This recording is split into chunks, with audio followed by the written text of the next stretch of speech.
All right, so what's your name, man? Where you from? My name is Khalid Abdullah. I was born in Nigeria. Okay, so you from Nigeria? Yes, sir. Okay, how long you been out here in Florida? About 35 years. 35 years. You got kids and shit? Yep, I got 4. You got 4 kids? What, all boys, girls and boys? I got 3 girls and 1 boy. Okay. And 3 grandkids. Okay. Your kids out here in Florida too? 1 in Texas, 2 home in California, and 1 back home in Nigeria. Okay. So man, what you do for work, man? Well, I did. When I came over here, I joined the Marine Corps. I did like 12 years in the Marine Corps. And retired, honorable discharge, and I moved to the Grove, Coconut Grove back in the day. And from the age of 26 to like 33, I stayed in the Grove. And I moved from there to here to Fort Lauderdale, raised over in Dillon. Okay. So you've been out here for a minute? Yes, sir. Okay. You like it out here? I love it out here. I love the weather. Yeah. I love the culture, the people. Yeah. Somebody told me to come out here and interview y'all. There's a lot of y'all out here. You know? Yeah. All right. So right now you're not working at all. No, I'm retired. You retired? Yes, sir. Okay. All right, man. Salute to the service did provided once upon a time. Huh? I say salute to the service you provided. You say you was in the Marines, right? Yes, sir. Marines. Yeah. 3rd Recon Division. Okay. Screaming Demons. Okay. So right now, how long you been homeless? Right now you're homeless, right? I'm homeless right now. Ever since this new administration, man, took office, man. You can speak up for me a little bit. Ever since this new administration took office, they bad on the homeless, man. They bad on the veterans. We lost a lot of our benefits and the resources that we used to have. We don't have it no more. So I became homeless because when I came to Florida, when I came to Fort Lauderdale, I had everything. I had a house, I had a car, I had a truck, I had a bank account. But bad decisions, man, and on my part, caused me to be where I'm at now. Okay. When you say bad decisions, what decisions you was making? Well, drugs played a part of it. What type of drugs you talking about? I'm talking cocaine. At one time for like 5 months, I was addicted to crack cocaine, powder cocaine, and I just they said a fool and his money will soon depart. Yeah. And I became just that, a fool with my money. Yeah. So you done messed everything up.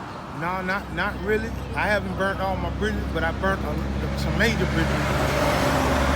I still have some type of support to help me out, but I have to make that decision. Say, enough is enough. Yeah. And I've come to the point where enough is enough. Yeah. So you feel like you burnt down the foundation. Yeah. Not completely, but I burnt a big portion of it. Yeah. To do the bad decisions, I know better. Yeah. So now that you can't work, like what you do for money is? Well, I just got SSI, Social Security disability, because I lost both of my legs due to diabetes.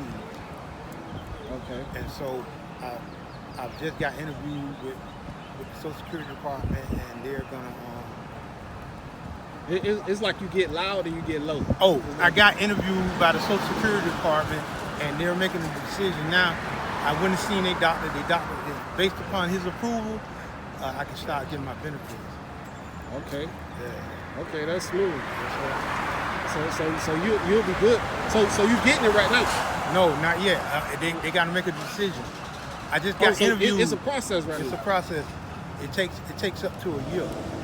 Take up a year? Yeah, it takes up to a year because you got to see their doctor. Their doctor got to approve you, and you have to go through their process of filling out the paperwork fit certain criteria of their how they do it, and based upon their approval, I get my benefit, which I have a high possibility of getting the benefit because of my situation. Yeah, most definitely. I can't work. You definitely gonna get it for sure. You ain't gotta worry about that. I just have to be patient, and don't be a fool. Yeah. So you got about 6 months in you. Easy. After my back pay, I should have somewhere in between $11,000 coming to me, but they're gonna pay it to me in increments. Well, I'm gonna tell you right now. They don't. It ain't no back pay. But they have to give you back pay from the time they approve you, from the time you file to the time they approve you to the time you start. That's something new to me. To my knowledge, my understanding, my personal understanding, they not gonna give you that back pay. They not gonna give it to you. That's what they tell you because it sounds good, but they ain't doing it. Especially with all this shit going on, they definitely not going. They not doing it. Yeah, man. So your kids, you got kids? Yeah, I got 3. Yeah. You still talk to them now? Yeah, I still communicate with them. Like I say, they're not disappointed with me, but they know I know better. Yeah. And they know their father, because I didn't raise them to do the decisions that I made. I raised them way better than that guy. It just we all found that we're human beings and we make mistakes, but when you learn them, the best part about it is that you have to learn from your mistakes. Yeah. So they doing good in life right now. Yeah. My daughter, she drives mail truck. My son, he drives older road truck. My other son is in college, and he's doing good. And my baby boy he's doing good too. Well, that's good, man. That's good, man. It's good you still communicate with them and everything. That's good. I have 3 of my own. I have one step. Okay, you got a stepchild. Okay. 4 total, but I got 3 of my own. Yeah. So how long was your relationship? I had a 22-year relationship. So all of them the same mother? No, except one. All of them got their own mom? No, except one. All other 3 got. Oh, you say except one? Except one, yeah. Okay. All right, that's smooth, man. That's smooth. All right, man. So if anybody wanted to, you know what? Before we do that, how was your childhood coming up? My childhood was good. Like I say, when I came here to America, from I came here. I didn't really understand the American culture, but I understood that it was better where I was. You know what I mean? Because the government over there in my homeland is corrupt. They allow foreigners to come in and just take over. So the natives that are there, they become visitors in their own land. All the diamond mines, all the gold mines, all the natural resources that God has blessed us with. The government squandered, you know what I mean, and literally sold the people out. So that kind of really caused me to make a mass exodus, to America for a better life. Okay, so you like the American life? I love it. Okay. I love it. Do I agree with a lot of it? No, I don't, but it's better. Yeah. What part you don't agree with? It's some corruption where the politicians, they'll say they'll do one thing to get your vote, and all of a sudden they'll switch out on it. And a lot of people disagree with me with President Trump, right? I read his book. I didn't understand President Trump, so therefore I built the defense against President Trump, because I didn't like him, I didn't understand him. But I read his book called The Art of the Deal. And in chapter 25 of The Art of the Deal, he's telling the American people what he's doing right now. He said, when I get in the seat, this is what I'm gonna do. I'm gonna be for me, be for my people, and that's it. And that's what he's doing. So we cannot be mad at him. Yeah. We learn from him. See, the Bible says, beware wolves in sheep's clothing. Yeah. You know what I mean? So we have to be mindful of the enemy. You know what I mean? Second Chronicles chapter 7, verse 14.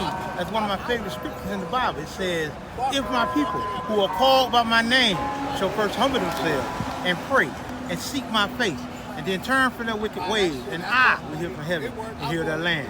So we have to prepare ourselves for the calling. In other words, in order to do that there, we have to constantly stay in that book called He Only Left You before basic instructions before leaving earth. When we abandon that book, we abandon life itself. Yeah. You know what I'm saying? God will always be there for us. He'll never turn his back on us. We have to move forward, let him, allow him to order our steps, man. So that's what I'm on right now. Yeah. I'm on that right now. I'm 56 years old. Yeah. And I'm not a young man anymore. Yeah. I still have life. Yeah. Yeah. So I mean, you still moving and grooving, so you good, man. even in my present condition, Yeah. you know, my spirit is not dead. You know, even though physically I can't do the things that I used to, but I can use this mouthpiece, man, to enlighten my fellow brothers, my fellow sisters. I try to lead by example. I try to. You know what I'm saying? I'm perfect. Yeah. So by you saying that, if you got anything you want to tell the people right now to encourage them, any encouraging words right now to tell the people, what you got to say? First of all, to the kids, stay in school. Get your education. That's something they can't take away from you. Don't get trapped up in the streets. Because the streets don't know who you are. The streets don't care who you are. The streets will chew you up and spit you out and wait for the next pick. Get that education. Don't rely on football, basketball, baseball. Get a secondary man career. Because if that end, how you gonna fall back on? You need to be a doctor, lawyer, philosopher, like I used to be, like our forefathers used to be. We read about Charles A. Drew, the first one who did open heart surgery. Rosa Parks, the first lady, literally like the first lady, but made the mark on the butt. This is what we need to get back to. Iron sharpening iron. This is what the Bible says. We, as elders, we have to pass. When we go back to the dirt, who we gonna pass the torch to? You know what I mean? We can't. We cannot allow the torch to die. We have to have the torch. Keep that fire on that torch. So stay in school, and for those who are out there, stop using the excuses saying I can't. Can't is not in your vocabulary. Can is. Do the right thing. The definition of insanity is doing the same thing over and over and over and expecting a different result. Come on, bro. So therefore, that's what I leave to the people. Okay. So, all right. So I appreciate that the message you got for the people. So if anybody wanted to reach out to you by Cash App, email, or anything like that, regarding like any type of resources or anything, what's your email or Cash App? All right, email address is Khalid Abdullah 1969 gmail.com. Okay, you want to spell it out to the people? KHALID MABDULLAH 1969 gmail.com. Hit me up. Okay, no Cash App? No Cash App. Okay. All right, so appreciate you, man.